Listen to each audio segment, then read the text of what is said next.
Bien, nous voici arrivés donc à la dernière étude sur cette question qui nous a préoccupés pendant cette année de réflexion, c'est-à-dire comment Jésus a accompli les prophéties. Et il y a un dernier point qu'il faut que nous abordions, c'est Jésus et la vision des derniers jours et ce qui concerne le retour de Jésus. Pour parler un autre langage, c'est la venue du royaume de Dieu. Je voudrais d'abord commencer cette réflexion en rappelant en gros ce que l'on croyait dans le judaïsme par rapport à ce point de vue. On en a déjà parlé, mais le judaïsme considérait que le monde qui était sorti harmonieux et un des mains du Créateur, puisque Dieu est un, le monde aussi est un. Et malheureusement, est entré dans le monde le péché. Et le péché, tel que ça nous est écrit dans le 3e chapitre du livre de la Genèse, a provoqué une brisure du monde, une brèche dans le monde. Et depuis le drame de l'Éden, le monde est un monde brisé. Un monde qui est divisé en deux camps, comme on retrouve ça par exemple dans les écrits de Qumran en particulier, le camp de la lumière et le camp des ténèbres. Le camp des fils de la lumière et celui des fils des ténèbres, et chaque homme, selon le thème des deux voies, qui est un thème qu'on retrouve dans toute la Bible, ici, y compris dans le Nouveau Testament, chez Jésus, chaque être humain doit choisir son camp. Le camp des ténèbres est représenté par les nations, et le camp de la lumière est représenté par Israël.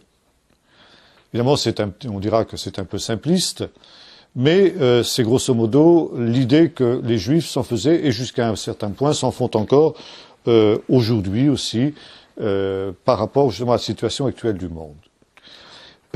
C'est la raison pour laquelle le monde a besoin d'un Messie, car cette brisure du monde doit être réparée. On appelle ça en hébreu le tikkun olam, la réparation de la brisure du monde. Le Nouveau Testament le traduit par une expression qu'on trouve deux fois dans l'évangile de Luc au chapitre 21 d'abord, et dans le livre des Actes au chapitre 5, où il nous est dit ceci, et cette expression, c'est rétablissement de toutes choses. C'est l'équivalent de ce qu'en hébreu on appelle la réparation de la brisure du monde. Vous trouvez cette idée aussi dans le chapitre 8 de l'Épître aux Romains, où Paul parle justement de ce temps vers lequel la création tout entière souffre et soupire des douleurs de l'enfantement, c'est-à-dire cet affranchissement de la vanité que le péché de l'homme a provoqué aussi pour elle. Et pour que cette réparation de la brisure du monde ait lieu, il faut un personnage surnaturel, disons, le Messie. Le Messie, dont il est question d'ailleurs dans le 3e chapitre du livre de la Genèse, où le Seigneur parle au serpent et lui dit « Je mettrai inimitié entre toi et la femme, entre sa descendance et ta descendance ». Et là, en hébreu, on a quelque chose de très intéressant. On a un singulier masculin, « Il t'écrasera la tête et tu lui blesseras le talon ». À cette époque-là, le mot descendance, zera en hébreu, était un féminin. Ça a changé depuis. L'hébreu a aussi évolué. Aujourd'hui, c'est féminin comme en français. Mais à l'époque, c'est masculin. À l'époque, c'était féminin. Donc on devrait ici avoir, elle t'écrasera la tête, cette descendance. En fait, le fait qu'il y ait un masculin au lieu d'un féminin montre tout simplement qu'il s'agit d'un individu. Et les rabbins ont déclaré que cet individu n'était autre que le Messie. Le Messie, que l'on appelle pour cette raison en hébreu Ben Peretz, ça veut dire le fils de la brèche, parce que justement il est celui qui va réparer la brèche du monde. Mais cette réparation de la brisure du monde se fera par un combat entre celui qui est aussi l'adversaire du Messie, et en même temps le champion, le chef du camp des ténèbres, le Messie étant au contraire celui qui est le chef du camp de la lumière, Et cet être opposé au Messie est le serpent, le Satan, le diable. Et la brisure du monde ne se fera que lorsque le serpent, qui a introduit justement le péché et la corruption dans le monde, aura la tête écrasée par le Messie. Mais cette bataille ne se fera pas sans douleur. Et notamment, ce sera une bataille terrible, une bataille à mort, et le serpent se défendra. Et notamment, il blessera les talons du Messie. Cette idée aussi du Messie qui souffre, c'est quelque chose que vous trouvez dans le judaïsme, jusqu'à aujourd'hui. L'idée d'un Messie souffrant n'est pas du tout étrangère au judaïsme, nous en avons parlé. Et notamment, Jésus, quand il, après sa résurrection, parle aux 2 disciples qui allaient à Emmaüs, leur dit hommes sans intelligence, lents à comprendre et à croire tout ce qu'ont annoncé les prophètes, ne fallait-il pas que le Messie souffre ces choses et qu'il entre dans sa gloire, avant d'entrer dans sa gloire? Vous trouvez ça aussi dans la scène de la transfiguration, qui nous est rapportée par les 3 évangiles synoptiques, où Jésus s'entretient avec Élie et Moïse. Il parlait justement des souffrances qu'il allait devoir subir à Jérusalem et de la gloire qui en découlerait. Par conséquent, le chemin de la gloire passerait justement par les douleurs de l'enfantement messianique. Cette expression en hébreu se dit Chevele Mashiach ou Issouré Mashiach. Il y a 2 expressions qui signifient exactement la même chose. Et l'interprétation qu'on donne de cette expression dans le judaïsme est double. Tantôt il s'agit des souffrances que le Messie subira pour pouvoir accomplir justement cette réparation de la brisure, et c'est dans ce sens-là que Jésus l'interprète dans les 2 textes que nous avons évoqués tout à l'heure du Nouveau Testament. Mais on trouve aussi une autre interprétation, ce seront les souffrances qui viendront sur le monde à cause justement de ce conflit et de l'exaspération de ce conflit qui aura lieu au dernier temps. Et les rabbins annoncent que justement cette phase dernière de l'histoire de cette confrontation entre le serpent et le Messie provoquera un temps difficile, des crises, des catastrophes graves que le monde subira. Ça veut dire que ce monde nouveau qui va naître à la suite de l'écrasement de la tête du serpent par le Messie sera, comme on le dit dans la tradition juive, un enfantement. Un enfantement, ça se fait dans la douleur. Il y aura donc des douleurs de l'enfantement que le monde devra subir pour pouvoir justement entrer dans une réalité nouvelle qui sera la réparation de cette brisure, de cette vanité à laquelle le monde a été soumis.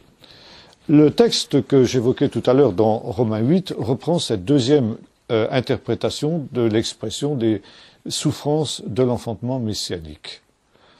L'apôtre Paul nous dit ceci: jusqu'à aujourd'hui, la création tout entière souffre et soupire les douleurs de l'enfantement, non pas de son propre chef, mais à cause de celui qui l'a soumise à cette vanité, c'est-à-dire le péché de l'homme.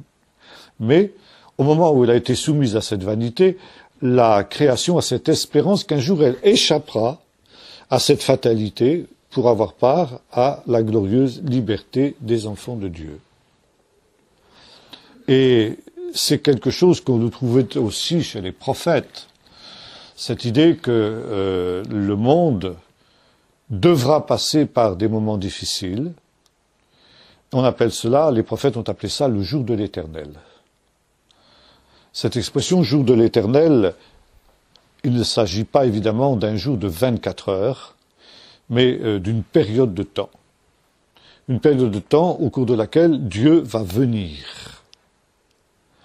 Et quand Dieu vient, eh bien, toute la création de Dieu est bouleversée par la venue du Seigneur, y compris d'ailleurs la création matérielle, inanimée, inconsciente. Et c'est quelque chose comme par exemple dans les phénomènes que les théologiens appellent les théophanies, c'est-à-dire les manifestations de Dieu. La plus célèbre des théophanies, des manifestations de Dieu, c'est la venue du Seigneur sur le mont Sinaï, pour donner à Israël la Torah. Et cette manifestation de Dieu, cette venue de Dieu, est accompagnée de phénomènes terribles, effrayants. La montagne du Sinaï est tout en feu, il y a des tonnerres, il y a des éclairs, il y a des tremblements de terre, il y a toute une manifestation de la gloire de Dieu qui fait que toute la création est bouleversée justement par la venue du Seigneur quand il vient dans sa gloire. Et lorsque les prophètes nous parlent du jour de l'Éternel, ils nous parlent justement de cette vision, de cette venue du Seigneur qui sera comme une manifestation ultime, une ultime théophanie de la gloire de Dieu, qui fera que toute la création sera bouleversée. Et le message des prophètes peut se résumer aussi par cette parole, il vient. Le Seigneur est celui qui vient. Nous avons vu que c'est aussi un sens du tétragramme. Vous retrouvez ça aussi dans l'Apocalypse, on aura l'occasion d'y revenir. Le Dieu qui est, qui était, et non pas qui sera, mais le Dieu qui vient.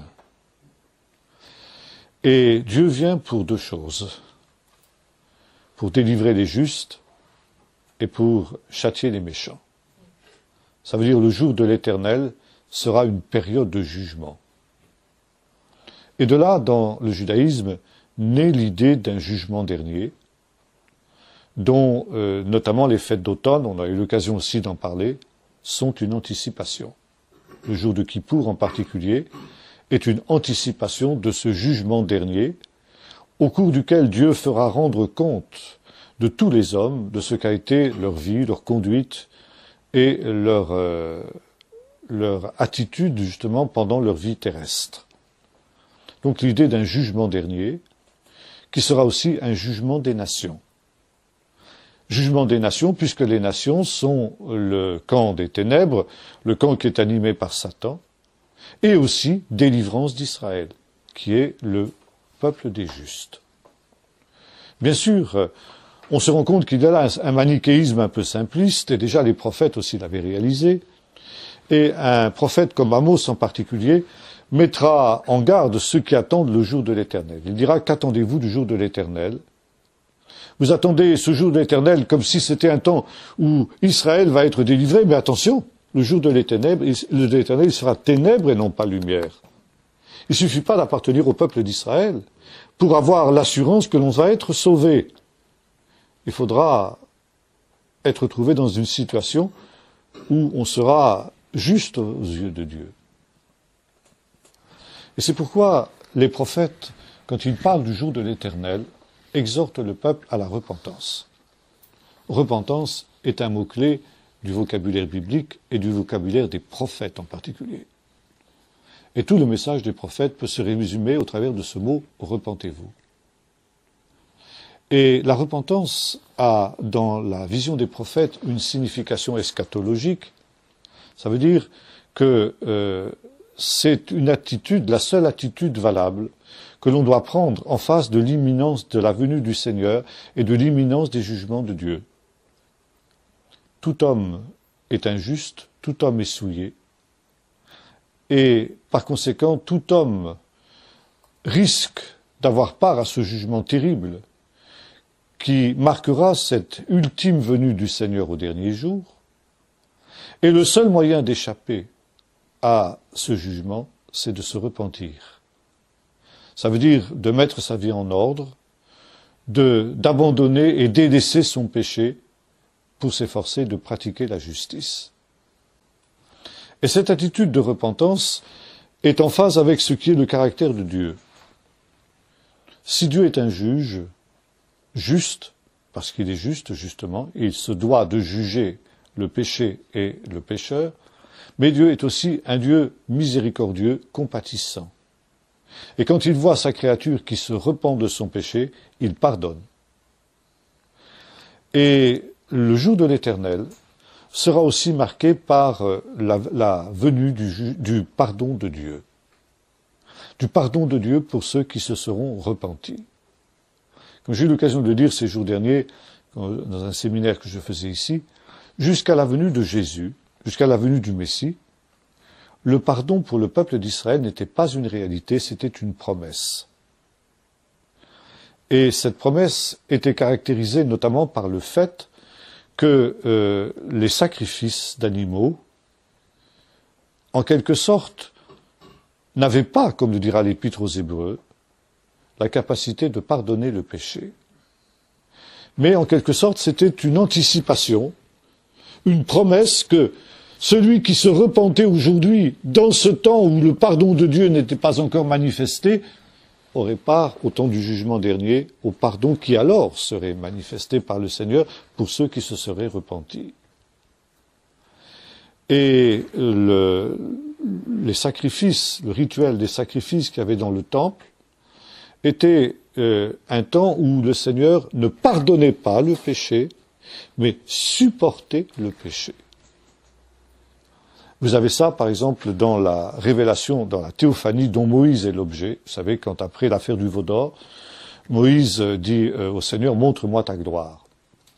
Le Seigneur dit, même un homme comme toi, Moïse, tu es un pécheur, et aucun homme ne peut me voir et vivre. Par conséquent, je ne peux pas véritablement te montrer ma gloire. Mais je vais te prendre, je vais te placer dans le creux du rocher, je passerai devant toi, tu ne pourras pas voir ma face, mais tu me verras par derrière. Et Dieu fait cela, il passe, et il proclame la bonté de Dieu. Ce qu'on appelle dans le judaïsme les 13 attributs de Dieu. 13 attributs qui sont décrits dans cette vision. L'Éternel, lent à la colère, compatissant, riche en miséricorde et en bonté. Et voilà justement le mot essentiel pour nous, qui supporte le péché et l'iniquité. Il n'est pas dit qu'il pardonne. Quelquefois, quelques versions traduisent par pardonne le péché et l'iniquité. Mais dans le cas qui nous intéresse, c'est qu'il supporte. Il supporte jusqu'au moment où sera fait la véritable capara, la véritable expiation qui va permettre le pardon du péché et qui sera justement le sacrifice du Messie, le temps où s'accomplira justement cette parole. Eh bien, le Messie doit souffrir pour entrer dans sa gloire. Il souffre, il doit souffrir pour accorder le pardon des péchés. Et ce pardon des péchés, évidemment, il sera manifesté au dernier jour. On trouve ça aussi, ce sera une des prérogatives du Messie. C'est le Messie qui mettra en évidence le pardon des péchés. Vous avez un texte que l'on ne peut pas comprendre sans prendre en compte cette réalité. C'est l'histoire du paralytique de Capernaum, qui avait été amené par ses 4 compagnons, vous vous souvenez, il n'y avait pas de place, ils avaient dû percer le toit, etc. Et quand on dépose cet homme au pied de Jésus, Jésus déclare « Mon enfant, tes péchés sont pardonnés ». Murmure de la foule qui est là, qui dit « Qui peut pardonner les péchés si ce n'est Dieu seul ? Cet homme blasphème !» Ou alors, il est le Messie. Parce que le Messie, envoyé de Dieu, sera le seul qui pourra en mettre en œuvre le pardon des péchés. Et Jésus dit, connaît leurs pensées. Il dit, bon, dire à quelqu'un tes péchés te sont pardonnés, c'est gratuit. Personne ne peut le vérifier. Personne ne peut dire c'est vrai ou c'est pas vrai.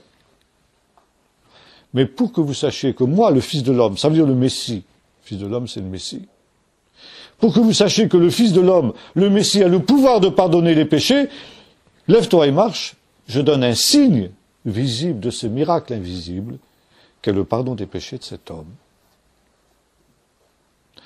Et la foule est étonnée non pas de ce que Jésus ait guéri le malade, mais qui est cet homme qui a le pouvoir de pardonner les péchés? S'il a le pouvoir de pardonner les péchés, c'est que le temps messianique est venu. S'il a le pouvoir de pardonner les péchés, c'est qu'il est le Messie. Et ça, c'était justement le débat à l'époque où Jésus était sur la terre. Le pardon des péchés inaugurera aussi une autre réalité qui est essentielle, dans le judaïsme, c'est le règne de Dieu, ou encore le royaume de Dieu. Et que Dieu soit présenté comme un roi, c'est pour nous une évidence. Les psaumes le rappellent, l'Éternel règne, les peuples tremblent.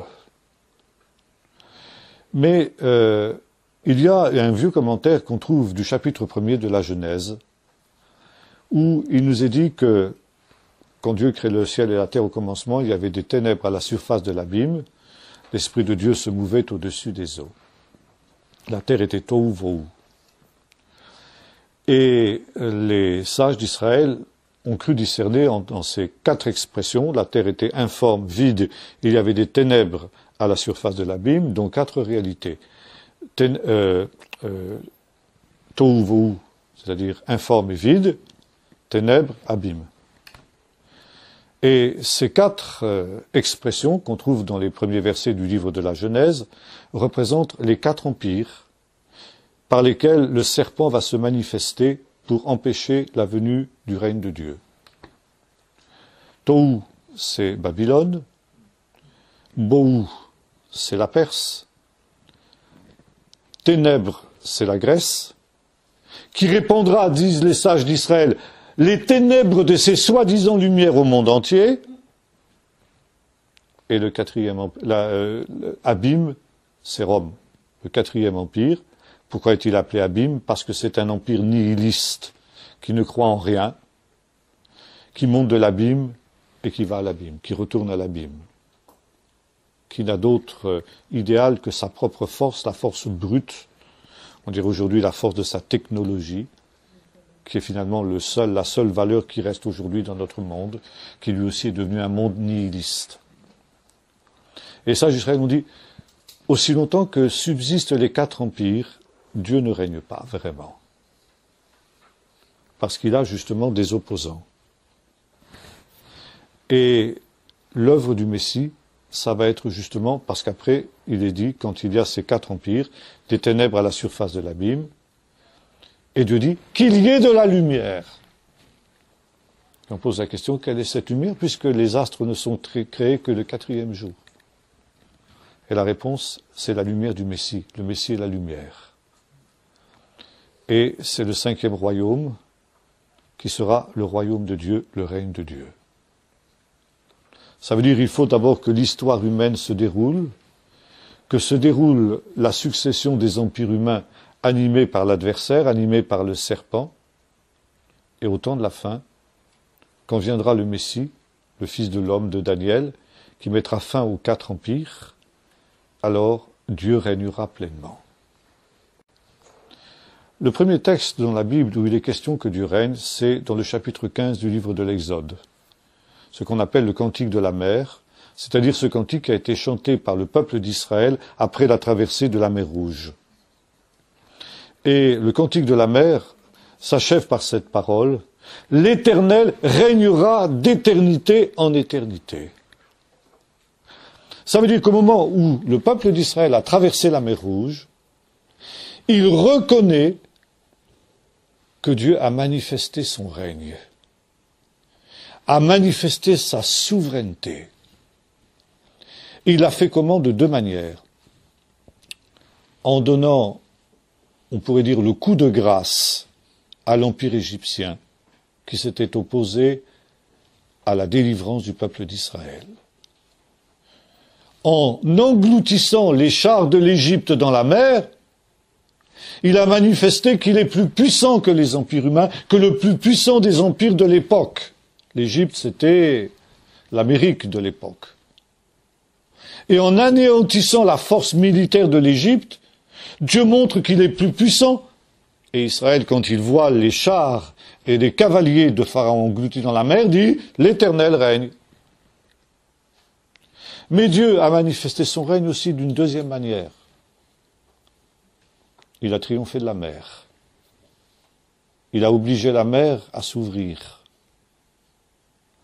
Et la mer, dans la parole de Dieu, c'est quelque chose de négatif. Ça, j'aime pas les Bretons n'aiment pas beaucoup quand je leur dis ça, parce qu'ils aiment beaucoup la mer. Mais les Israélites n'étaient pas un peuple de marins.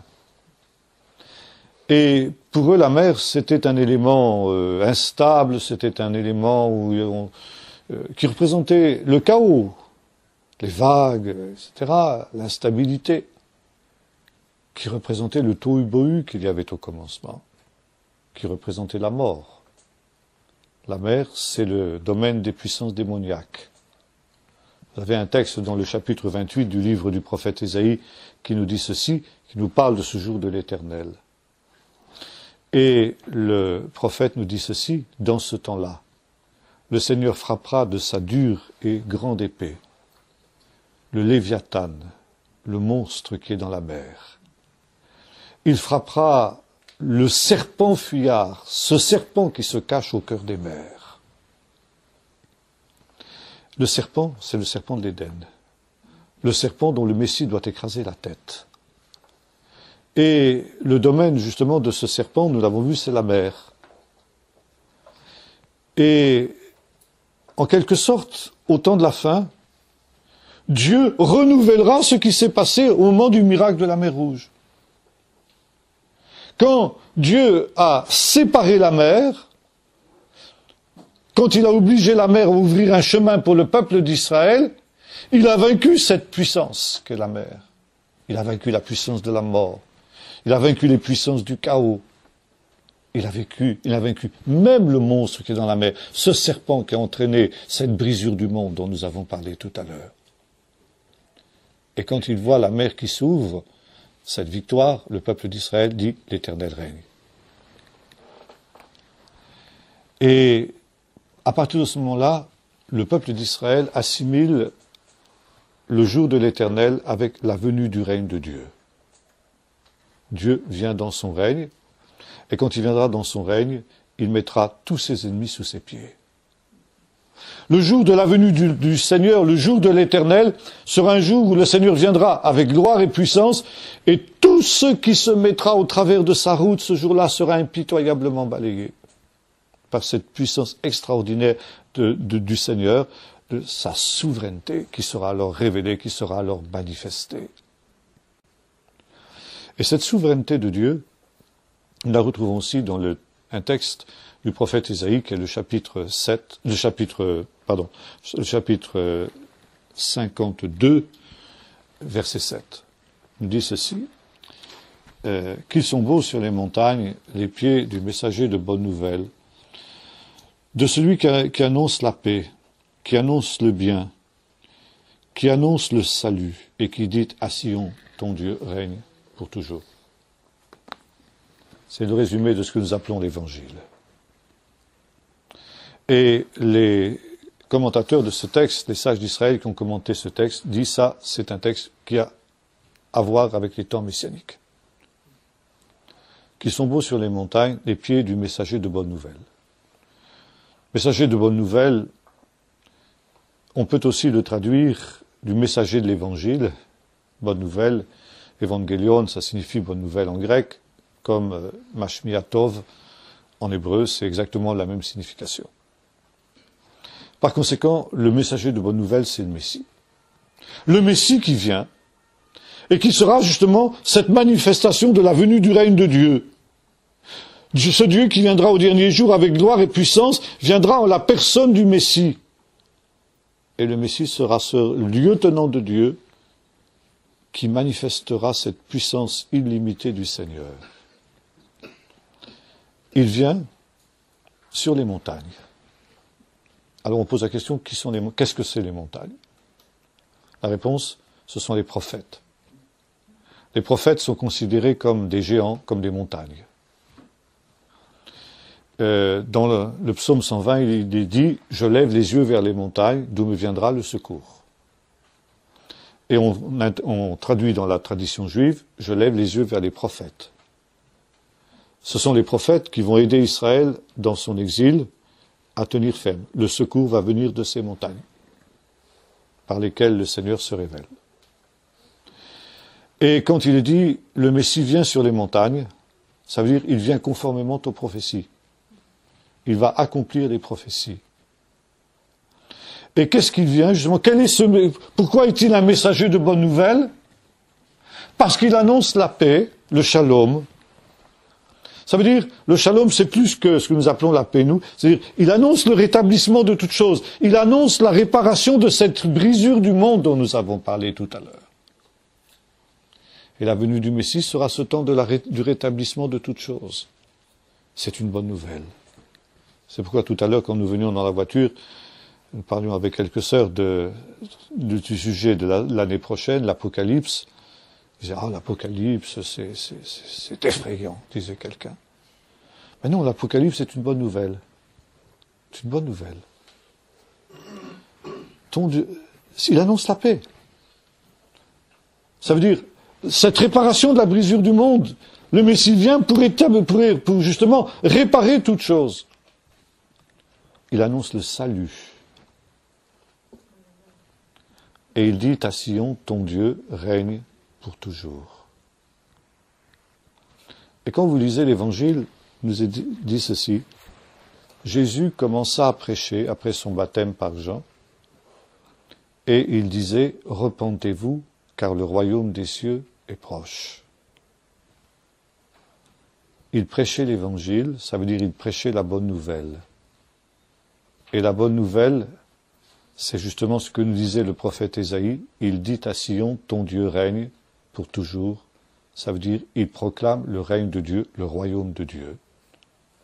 Jésus annonçait le royaume.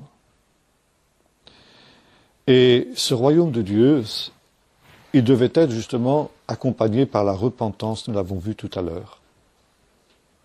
Parce que justement, seule la repentance permet d'échapper au jugement qui sera aussi la marque de la venue du royaume de Dieu.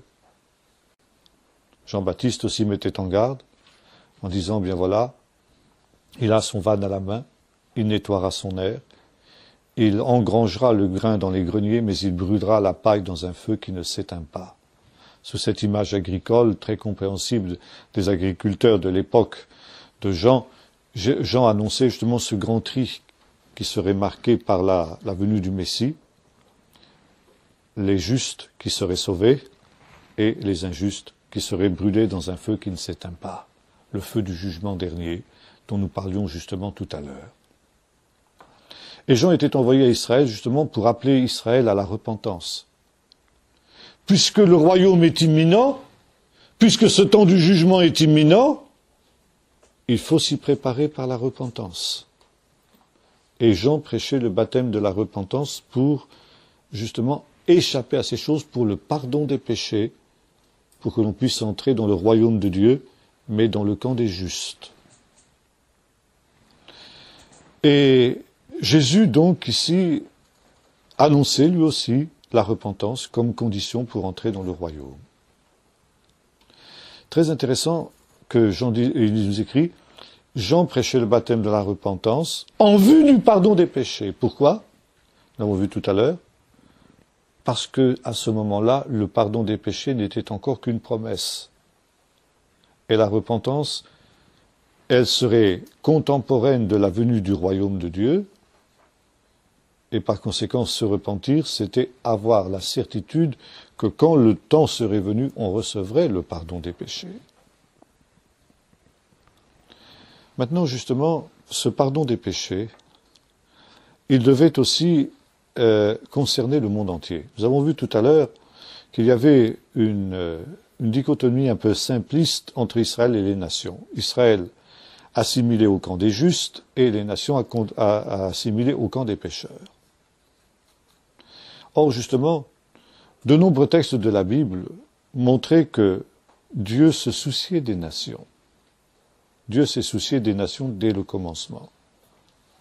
Je viens de terminer un séminaire sur les 7 lois de Moïse, sur l'alliance de Noé, sur les 7 lois de Noé et l'alliance qui a été conclue avec Noé. Cette alliance qui a été conclue avec Noé, qu'on trouve évoquée dans le chapitre 9 du livre de la Genèse, elle a été en Noé conclue avec l'humanité tout entière. Et cette alliance avec Noé était en quelque sorte une mise à part des nations, pour qu'un jour aussi, elle participe au salut qui devait être manifesté au dernier jour, quand interviendrait cette réparation de la brisure du monde dont nous avons parlé. Et parce que le pardon n'était encore qu'une promesse jusqu'à la venue du Messie, eh bien, les nations étaient en quelque sorte mises à part, mises de côté pendant tout ce temps. Et le peuple d'Israël était le seul qui était instruit dans les choses de Dieu. Mais les prophéties annonçaient justement que, au temps de la fin, eh bien, les nations aussi viendraient à connaître l'Éternel. Vous avez ça, par exemple, dans le chapitre 14 du livre du prophète Zacharie, où il est question de toutes ces nations qui viendront à Jérusalem pour célébrer la fête de Sukkot. Vous avez ça dans le chapitre 2 du livre du prophète Ésaïe, chapitre 4 du prophète Michée, où il nous est dit que les nations, dans ce temps-là, les nations pacifiées, les nations qui auront brisé leurs armes de guerre pour en faire des armes de paix, des instruments de paix plus exactement, monteront à Jérusalem en disant « Montons à la montagne du Dieu de Jacob pour qu'il nous enseigne ses voies et que nous marchions dans ses statuts, car de Sion sortira la Torah et de Jérusalem la parole de l'Éternel. » Paul cite aussi d'autres textes, tels que par exemple le texte du psaume 117, « Louez-le nation avec son peuple ». Célébrez-le, vous toutes les nations. Vous trouvez ça aussi dans le chapitre 32 du livre du Deutéronome. Vous trouvez ça aussi dans le chapitre 11 du livre du prophète Ésaïe. Bref, de nombreux textes qui montrent qu'au temps de la fin, dans ce temps messianique, ce pardon qui sera révélé sera aussi annoncé aux nations. Il est très intéressant de noter que pendant la première partie de son ministère, Jésus n'a annoncé l'évangile qu'au seul peuple d'Israël. Et quand il envoie ses disciples en mission, il leur dit « N'allez pas chez les païens, chez les goyim, ni même dans les bourgs des Samaritains, mais allez simplement dans les villes d'Israël, car je n'ai été envoyé qu'aux brebis perdues de la maison d'Israël. » Vous vous souvenez aussi d'une parole qui peut sembler très dure que Jésus a eue vis-à-vis d'une cananéenne qui lui demandait la guérison de sa fille, possédée par un démon. Jésus lui dit, « Il n'est pas bon de prendre le pain des enfants et de le donner aux petits chiens. » C'est dur.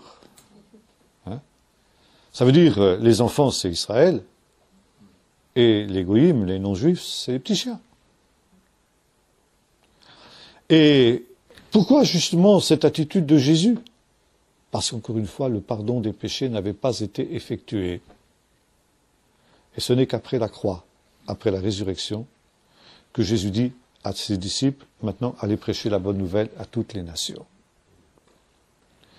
Vous avez un texte très intéressant à la fin de l'évangile de Luc, où Jésus ressuscité dans la chambre haute, après s'être fait reconnaître à ses disciples, leur dit, c'est là ce que je vous ai annoncé, quand j'étais encore avec vous, qu'il fallait que s'accomplisse à mon sujet tout ce qui a été écrit de moi par Moïse, dans la Torah de Moïse, par les prophètes et dans les psaumes, à savoir que le Messie souffrirait, qu'il ressusciterait le troisième jour, et que la repentance pour le pardon des péchés serait prêchée à toutes les nations, à commencer par Jérusalem.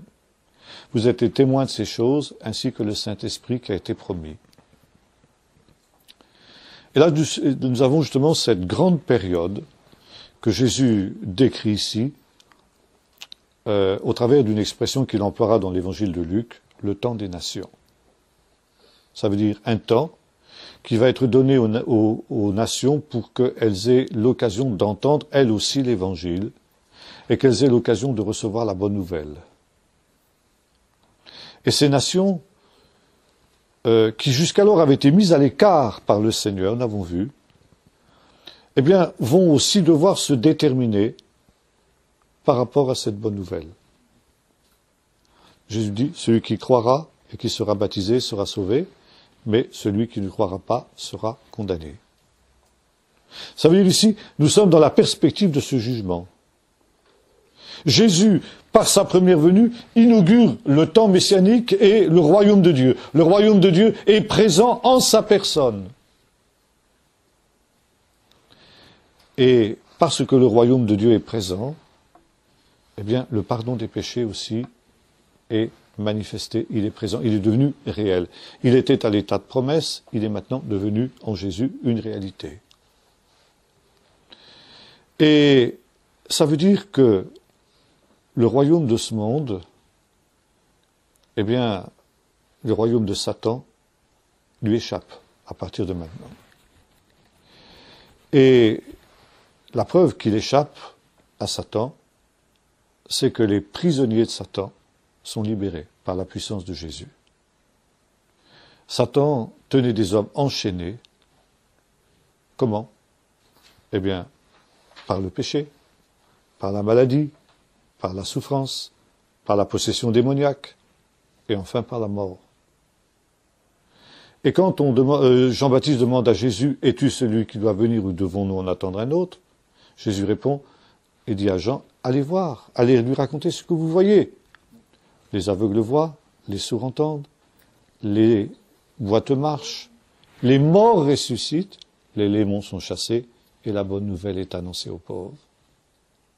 Ce sont là les signes du royaume. Les miracles que Jésus fait sont des signes du royaume. Ça veut dire le signe que le royaume de Satan lui échappe et que déjà la puissance, le règne de Dieu est manifesté. De la même manière que quand le peuple d'Israël a vu le signe que représentait la traversée de la mer Rouge, il a dit Dieu règne. Le royaume de Dieu est là, puisque les ennemis du Seigneur sont vaincus. Et quand nous voyons justement les malades guéris, les sourds qui entendent, les boiteux qui marchent, les morts qui ressuscitent, nous disons ça, c'est Dieu qui règne. Le royaume de Dieu est présent. Et la bonne nouvelle le pardon des péchés fait partie aussi. La bonne nouvelle est annoncée aux pauvres parce que les péchés sont pardonnés. Et ça aussi, c'est un des signes du royaume. Et ce royaume, il doit s'étendre jusqu'aux extrémités de la terre. Il doit justement atteindre toutes les nations. De telle manière qu'au dernier jour, quand le Seigneur reviendra une deuxième fois, alors il y ait des élus de toutes les nations qui soient sauvés. Mais nous avons vu, le royaume, c'est déjà un jugement, c'est un jugement. Et la proclamation de la bonne nouvelle, la proclamation de l'évangile est aussi un jugement. Et justement, le texte que j'évoquais tout à l'heure le rappelle, celui qui croira sera sauvé, et celui qui ne croira pas sera condamné. Jésus disait qu'il était venu non pas pour juger le monde, mais pour que le monde soit sauvé par lui. Mais celui justement qui ne reçoit pas cette bonne nouvelle se condamne lui-même, se juge lui-même, et il dit, c'est pas moi qui vous condamnerai au dernier jour, mais c'est la parole que vous avez refusée qui vous condamnera au dernier jour. Et le temps dans lequel nous vivons, que nous considérons comme un temps de grâce, et qui est un temps de grâce, est aussi un temps de jugement. Et l'annonce de l'évangile est aussi un jugement. Parce que face à l'évangile, que l'on soit juif ou que l'on soit non juif, on doit se déterminer. Pour ou contre. Et par conséquent, on prononce un jugement contre soi-même. Ou plus exactement, un jugement sur soi-même. Si j'accepte la parole de l'évangile, je choisis le camp des justes. Je me repens, et par conséquent, je suis mis à part pour le salut qui sera manifesté au dernier jour. Si je rejette l'évangile, je me mets à part aussi, mais dans l'autre sens, pour le jugement, pour la condamnation qui sera manifestée au dernier jour. Ce temps dans lequel nous vivons est un jugement, et l'évangile est un jugement. Jésus disait, je ne suis pas venu apporter la paix, mais l'épée. Et sa parole est un glaive à deux tranchants qui sépare. Et ce qui a été justement en germe dans ce temps-là sera manifesté au dernier jour. Maintenant, Jésus a aussi annoncé son retour. Jésus, nous l'avons vu, n'a pas encore accompli toutes les prophéties. Et les Juifs, à bon droit, peuvent nous dire nous ne sommes pas convaincus que Jésus soit le véritable Messie. Nous ne sommes pas convaincus qu'il soit le véritable Messie parce qu'il n'a pas véritablement accompli tout le programme messianique. Alors nous allons dire, mais qu'est-ce que Jésus a accompli au point de vue prophétique? Eh bien, il a mis en évidence justement ce royaume de Dieu par les signes, les prodiges et les miracles qu'il a accomplis. Il a mis en évidence le pardon des péchés par sa mort et par sa résurrection.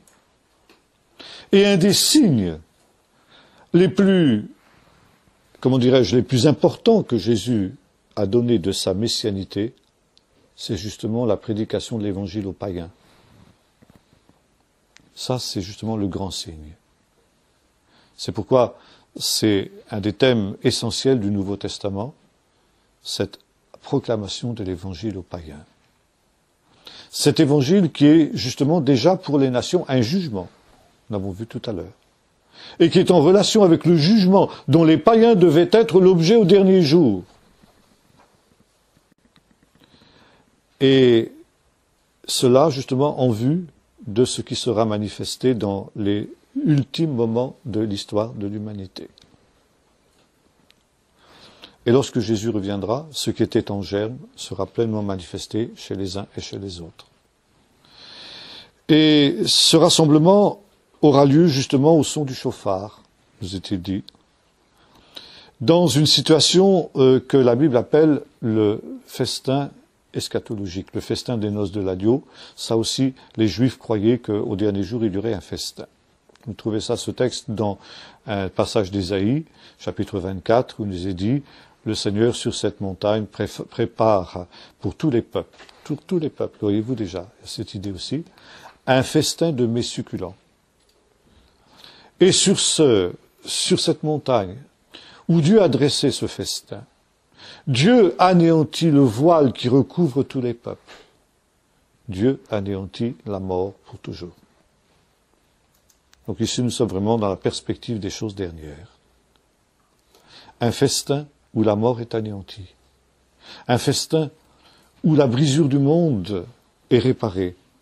Un festin où l'unité du monde qui avait été brisée est rétablie.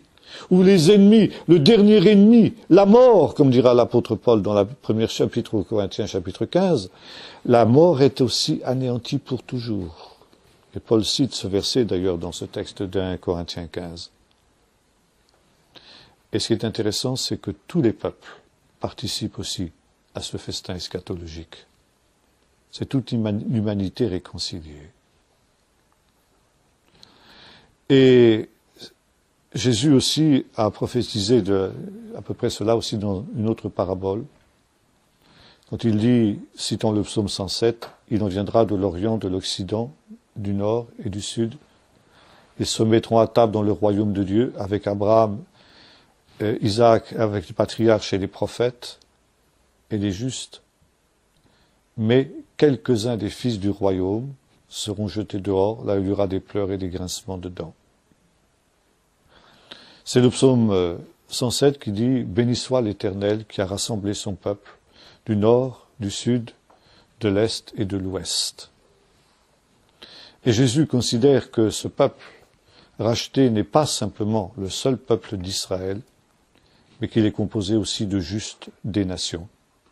De justes qui, pendant cette période du temps des nations, se seront repentis. Et justement pour que vienne l'ultime manifestation du royaume, pour que vienne ce banquet eschatologique qui aura pour corollaire la destruction du dernier ennemi, la mort, le voile qui recouvre tous les peuples depuis le temps où le monde a été brisé, eh bien, il faut la repentance. C'est la repentance qui permet les manifestations ultimes du royaume. D'où justement le résumé de la prédication de Jésus, comme celle de Jean-Baptiste, « Repentez-vous car le royaume des cieux est proche ». Et cette repentance, c'est essentiellement la repentance du peuple d'Israël. Nous avons vu que le temps des nations, c'est un temps qui est donné aux nations pour qu'elles se repentent. C'est bien que les nations se repentent. Mais la repentance des nations ne va pas faire venir le festin eschatologique. Seule la repentance du peuple d'Israël le fera. Et l'apôtre Paul nous explique ce qu'il appelle le mystère d'Israël dans l'Épître aux Romains, chapitres 9, 10 et 11.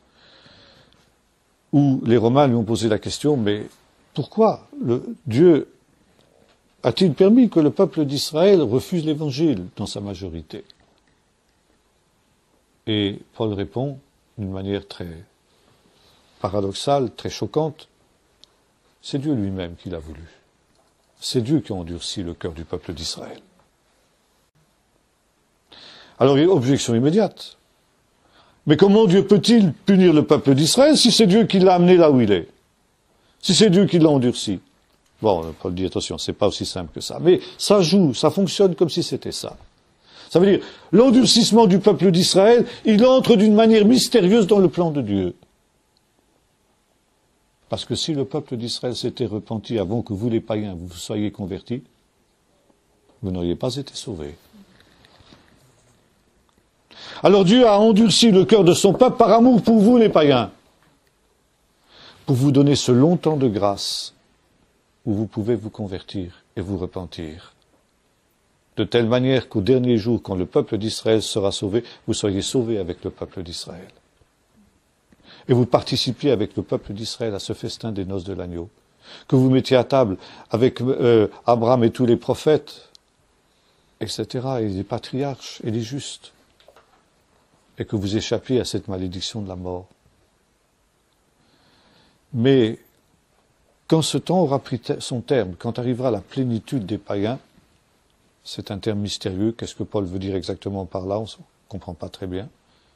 Enfin, ça veut dire qu'il y a ce temps de grâce aux païens prendra fin.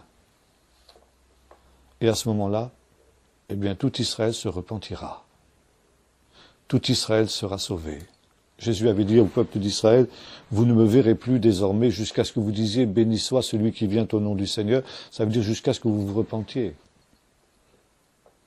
Mais quand le peuple d'Israël dira, béni soit celui qui vient au nom du Seigneur, à ce moment-là, eh bien, le Seigneur reviendra, le Messie reviendra, et ce sera justement ce festin des noces, le grand tri final. Les uns iront dans ce festin des noces, et les autres seront jetés dans les ténèbres du dehors, quand la porte aura été fermée, et qu'il y aura des pleurs et des grincements dedans. Et c'est très intéressant, des rabbins ont dit ceci, eh bien, quand cette repentance d'Israël aura-t-elle lieu? Et on a une prophétie très intéressante dans le Talmud, 2 endroits du Talmud, avec des petites variantes, qu'on appelle la prophétie des Ikvot HaMashiach, ça veut dire des pas du Messie, les talons du Messie, les traces du Messie. C'est le même mot que celui qui est employé dans le texte de Genèse 3, n'est-ce pas? Tu lui blesseras le talon, Ekev, on dit en hébreu. Et la prophétie s'appelle Ikvot HaMashiach. Ikvot, ça veut dire le talon, mais ça veut dire aussi les traces des pas. Et la prophétie demande, quand est-ce que tu entendras les pas du fils de David? Ça veut dire, quand est-ce que tu sauras que le Messie vient?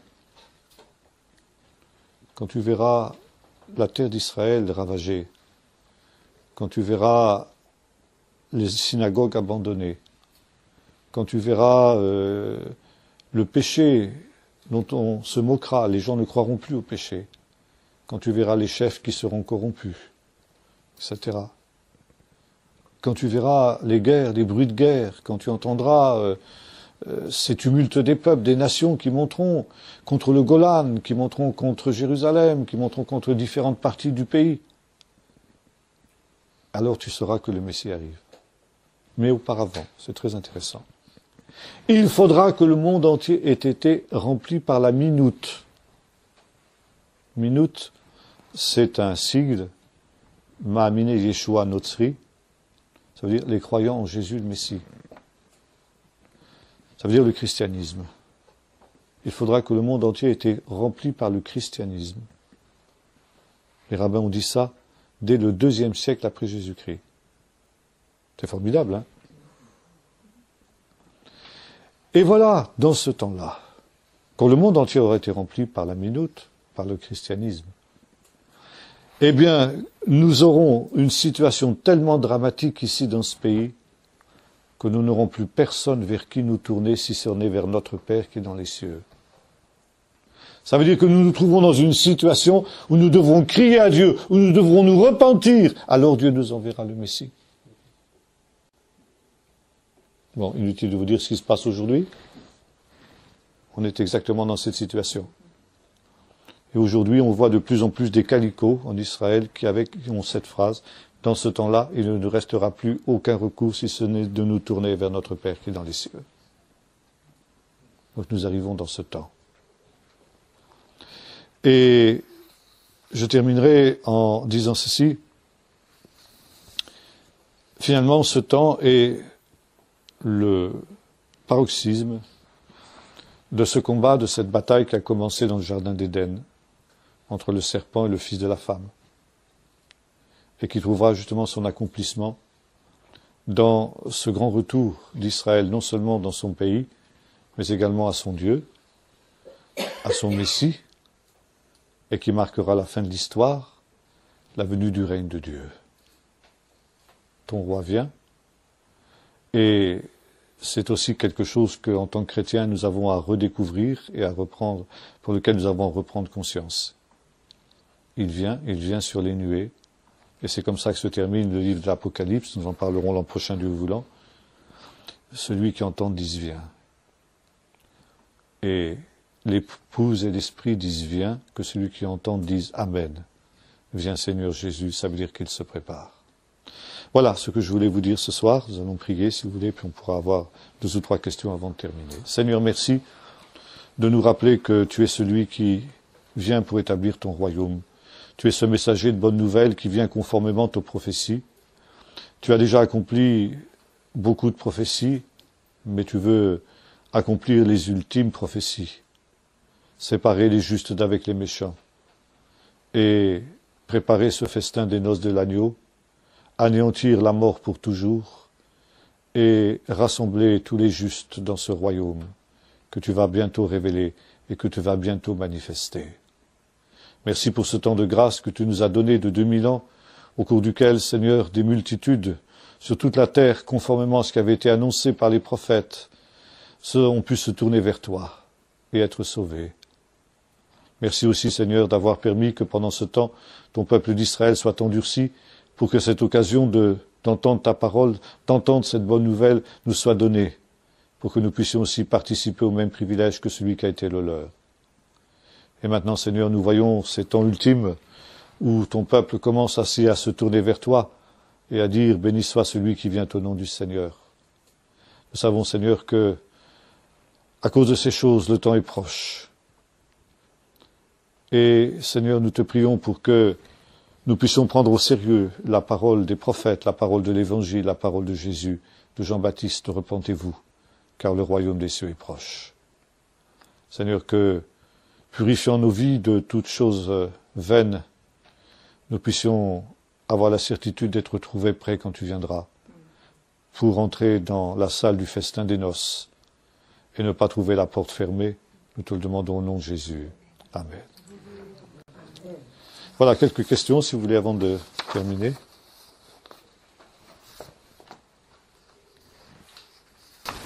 J'aimerais que tu nous donnes l'orthographe du Tikolonan, parce que c'est... Il n'y a pas d'orthographe.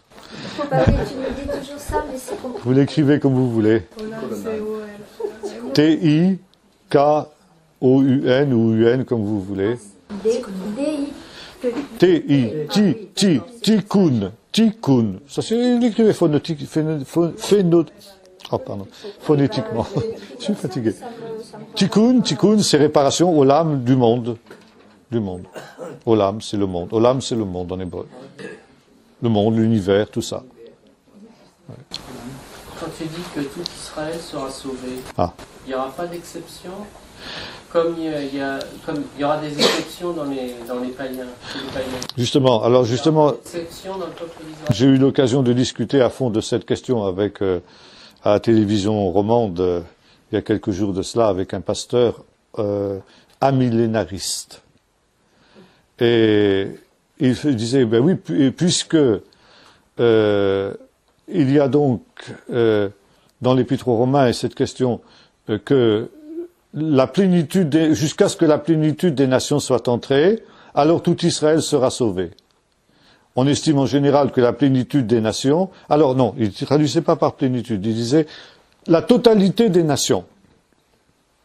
Donc il y a une totalité des nations et un tout Israël. Puisque la totalité des nations, ça signifie pas toutes les nations, tout Israël ne peut pas signifier tout Israël non plus. Et attention, vous avez deux mots différents en grec. Le mot pléroma, c'est pas totalité, c'est la plénitude, n'est-ce pas? Eh oui. Tandis que l'autre mot, je l'ai oublié, mais j'ai vérifié justement dans le bailli, c'est bien tout, c'est le mot habituel pour dire tout. J'ai oublié je vous en souvenez? Oui, bon, enfin, soit. Oui.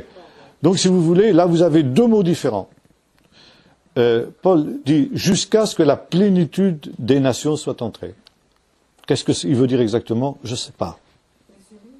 Pardon? On peut l'interpréter de différentes manières. Mais, disons, c'est pas absolument clair. L'expression que Paul emploie n'est pas absolument claire. Par contre, tout Israël, c'est très clair.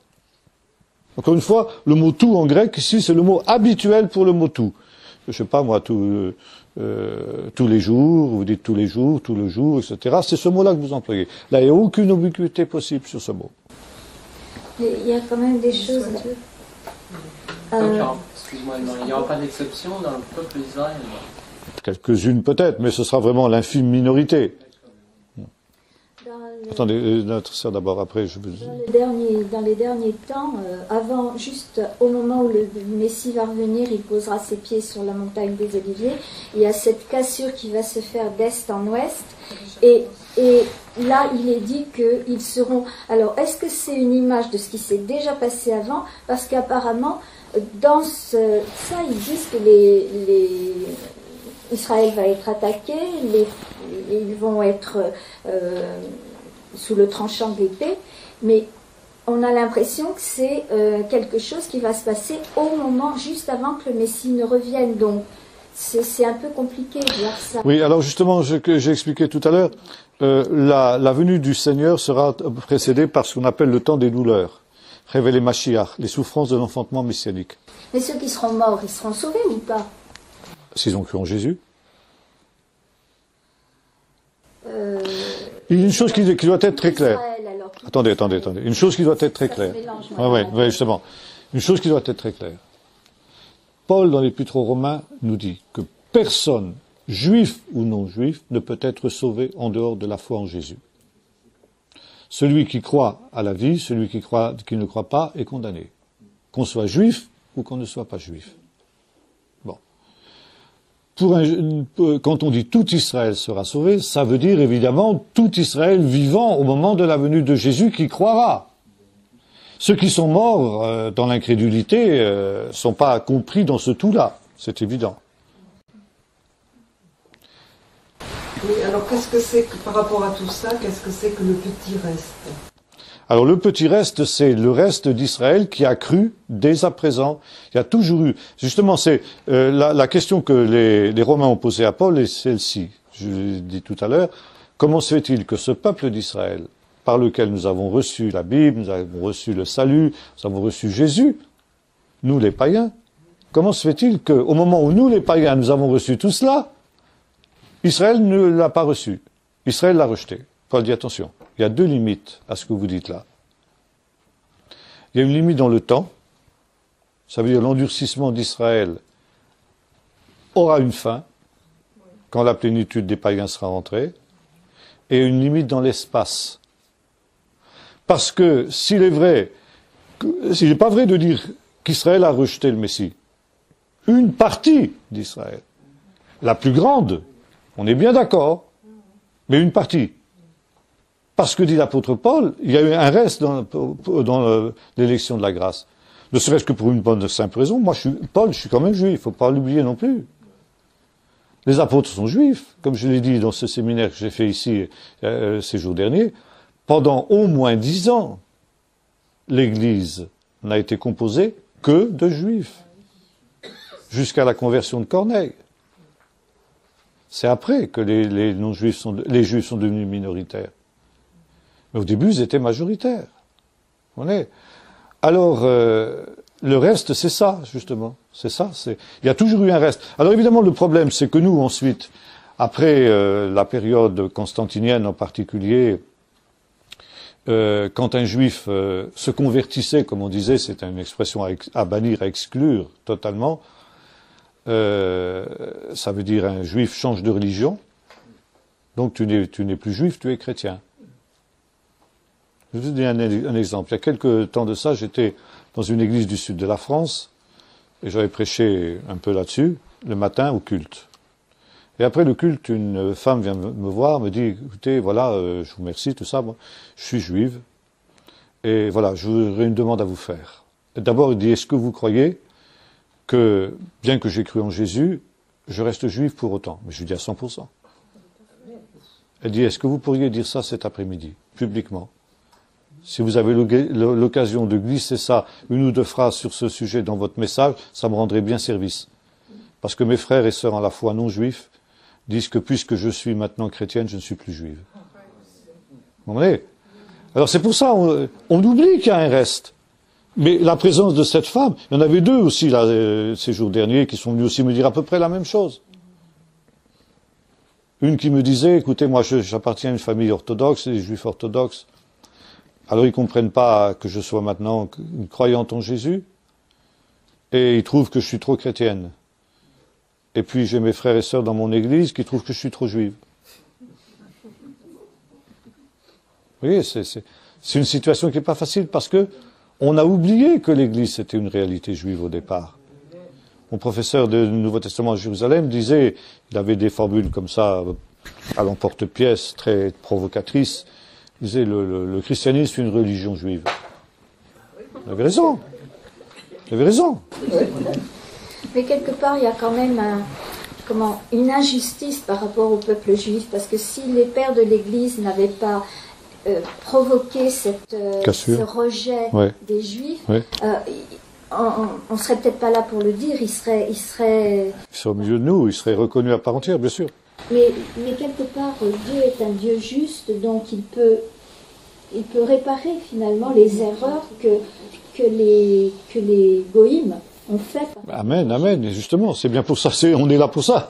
Je dirais, c'est aussi une de. Morts depuis et parce qu'ils ont été rejetés. Oui. Il y a quand même. Oui, je comprends ce que vous voulez dire. Mais là, vous savez justement, il faut qu'on se confie dans la justice de Dieu.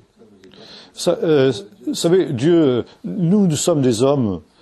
Et nous avons une vision limitée des choses, bien sûr. Et nous envoyons si facilement les gens en enfer. T'es pas comme moi, donc tu vas en enfer. Les protestants envoyaient les catholiques en enfer et vice-versa, etc. Si tu es catholique, tu vas en enfer. D'autres disent non, si tu es protestant, tu vas en enfer. Bon. Alors, c'est pareil, vous comprenez? Alors, c'était le sadhu, on parlait du sadhu Sandarsi tout à l'heure avec aussi une sœur, ce grand homme de Dieu indien du siècle dernier, qui reprenait les Occidentaux en disant, écoutez, vous imaginez que parce que vous avez adhéré plus ou moins à la foi en Jésus, dans laquelle vous êtes plus ou moins né, que vous êtes fait baptiser, etc., que vous allez plus ou moins à l'église tous les dimanches, vous imaginez que ça vous allez être sauvé comme ça? Et moi, ma mère, elle a jamais entendu parler de Jésus, mais ma mère était une sainte femme. Ma mère, elle a vécu exactement le sermon sur la montagne. Je disais, il y a beaucoup d'estime pour sa mère. Et vous croyez qu'elle va aller en enfer, elle? Vous voyez, il remettait les pendules à l'heure par des réflexions un peu provocatrices comme ça. Alors, si vous voulez, ça nous amène à dire, bien, comme disait l'apôtre Paul, ne jugez de rien avant le temps. Au temps de la fin, Dieu verra exactement qui est qui, et comme on disait tout à l'heure aussi, il y aura des surprises. Ceci dit, nous ne devons pas non plus avoir une relativisation en tant que témoins de Jésus-Christ. Nous ne pouvons dire qu'une seule chose. Celui qui a le Fils a la vie, celui qui n'a pas le Fils n'a pas la vie. Ça, c'est ce que nous devons dire. Tout en étant bien conscients qu'ensuite Dieu fera ce qu'il voudra. Mais vous comprenez bien que dans un jugement humain, dans un procès humain, tout juriste, c'est ça, c'est élémentaire. Il y a la loi et il y a l'application de la loi. Bon, vous avez volé, je sais pas moi, vous avez volé 1 000 € dans telle et telle condition. Article tant du code pénal, celui qui aura, etc., sera puni d'une amende de temps, d'un temps de prison de temps. Bon. Mais c'est pas automatique. Il y a un jugement. Et quand vous êtes traduit en jugement, vous plaidez coupable ou non coupable. Si vous plaidez non coupable, vous essayez de montrer que la loi s'applique pas à vous parce que vous ne tombez pas sous le coup de la loi. Si vous plaidez coupable, vous plaidez à ce moment-là les circonstances atténuantes. C'est-à-dire, oui, je suis coupable, mais j'ai des excuses parce que j'ai été poussé par la faim, par des conditions qui ont fait que, etc. Et c'est finalement le juge qui apprécie si vous avez ou non des circonstances atténuantes. Et selon que vous avez telle et telle circonstance atténuante, vous aurez ou une partie de la peine seulement, ou bien vous allez être acquitté à l'extrême, vous comprenez. Ça, c'est un juge humain. Et Dieu, qui est le juge le plus juste de tous les juges, ne tiendrait pas compte des circonstances atténuantes. Vous voyez? Est-ce que Israël est aimé par Dieu à cause de leur père? Oui, alors là, justement, c'est très différent. Si vous voulez, là, vous avez deux lignes théologiques qui se télescopent. C'est ce que Paul appelle le mystère d'Israël. Ça veut dire que, en tant que peuple, le peuple d'Israël, même dans son incrédulité, reste le peuple de Dieu et n'a pas perdu le moindre de ses privilèges. Les Israélites, dit l'apôtre Paul au chapitre 9 des Romains, ils sont le peuple de Dieu, ils sont le peuple des alliances, ils sont, etc. Il cite, et il met toujours au présent, pas au passé. C'est-à-dire, aujourd'hui encore, dans leur état d'incrédulité, ils sont cela. Dieu n'a pas du tout retranché quoi que ce soit des privilèges d'Israël. Il n'a pas rejeté Israël, il n'a pas rejeté son peuple. Mais ils sont le peuple de Dieu, ils sont le peuple élu. Mais si un individu au sein de ce peuple ne croit pas en Jésus, il n'est pas dans le salut. Ça, c'est la contradiction, si vous voulez, que nous avons du mal à comprendre. Parce que où nous disons, il y a deux manières de comprendre ça, de dire, ou alors le peuple d'Israël, puisqu'il est incrédule, il est rejeté de Dieu, et Paul dit non, il n'est pas rejeté de Dieu. Alors s'il n'est pas rejeté de Dieu, donc ça veut dire qu'ils sont sauvés. Non, ils ne sont pas sauvés pour autant. C'est la contradiction. Vous voyez, c'est ça que Paul appelle le mystère d'Israël. Un mystère qui n'est pas pleinement élucidé parce que le Seigneur n'est pas encore revenu. Bien, une dernière question. Oui. Oui, une première question, c'est sur le pardon. Donc je comprends ce que vous dites sur le fait que le pardon n'était pas accompli. Mais en même temps, j'ai pensé à David, par exemple. On sentait à travers ses textes qu'il a fait l'expérience du pardon, la repentance et du pardon. Oui, bien sûr. Là aussi, ça se télescope. Si on veut, ça se télescope, bien sûr, parce que, si vous voulez, Dieu qui supporte l'iniquité, il est en quelque sorte pardonné par anticipation sur ce qui viendra après, quoi. Comme nous, on est pardonné parce qu'on croit ce qui s'est passé, finalement. Voilà, voilà. Et peut-être David était pardonné parce qu'il croyait à ce qui allait. Bien sûr, c'est ce que nous dit l'Épître aux Hébreux aussi. Il nous dit que les sacrifices d'animaux étaient un type du sacrifice de Jésus et que par conséquent, ceux qui offraient des sacrifices d'animaux, en quelque sorte, déposaient un acompte, je dirais, à la banque, si vous voulez, de ce qui allait être manifesté au dernier jour, quoi. Oui, c'est un peu ça, cette image, quoi. Et une deuxième question, c'est le fait que dans la soirée, vous avez tout le temps parlé de la repentance, et ça m'a interpellé parce que je me suis dit, souvent on annonce l'évangile comme Jésus va changer ta vie, Jésus ceci, cela, et on a tendance, dans nos milieux charismatiques évangéliques, à finalement à délaisser un peu la repentance. Mais c'est sûr. Et ce qui fait qu'on fait des adeptes et pas des... Absolument. Absolument. C'est un des grands drames de l'Église de ce temps. Et c'est très dangereux. Et j'irai même beaucoup plus loin que vous. Je dirais que maintenant, c'est même au niveau des traductions de la Bible. La plupart des traductions modernes de la Bible ont exclu le mot repentance. Soi-disant parce que c'est un mot vieillot, ce que je conteste. Parce que on entend parler de repentance à tout moment, on se repent pour l'antisémitisme, pour le colonialisme, il y a des journées de repentance, des marches de repentance et tout ce que vous voudrez. Et puis même dans le langage courant, tu t'en repentiras. Si tu fais ça, tu t'en repentiras, ça se dit quand même. Bon. Et alors maintenant on change ça, par exemple, changer de vie. Alors je rigolais l'autre jour quand ma femme avait acheté un journal un hebdomadaire pendant que nous allions vers la Suisse. Et j'avais jeté un coup d'œil machinal comme ça, il y avait une page de publicité qui était ainsi formulée: changer de vie, acheter une Opel. Alors, j'ai dit, tiens, j'ai envoyé ça à la Société biblique en leur proposant maintenant de traduire le verbe métanoïen par changer de vie, acheter une Opel. Comme ça, vous serez sponsorisé par la maison Opel. Ça vous permettra de diffuser la Bible jusqu'aux extrémités de la terre. Non, mais vous voyez à quelles aberrations on arrive, quoi. Donc c'est celle du semeur. Oh, il n'y a pas que le semeur. Toutes les versions modernes ont changé. Ah oui, toutes. Plus personne ne met. Ça te retient nos anciennes Bibles, alors? Eh ben oui, c'est une des raisons pour lesquelles j'en fais une nouvelle. C'est pas par gaieté de cœur, mais c'est parce que justement... Mais on traduit aussi métanoïa par conversion. Quelle différence? Ouais, ben c'est épistréphène et métanoïenne, tout ça. Oui. C'est presque pareil, quoi. C'est des conversions, c'est des conventions de... C'est-à-dire qu'on se met d'accord quand on fait une traduction nouvelle de la Bible, on dit, on traduira métanoïenne par tel mot et l'autre par l'autre.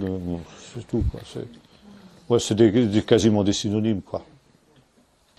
Bien, voilà.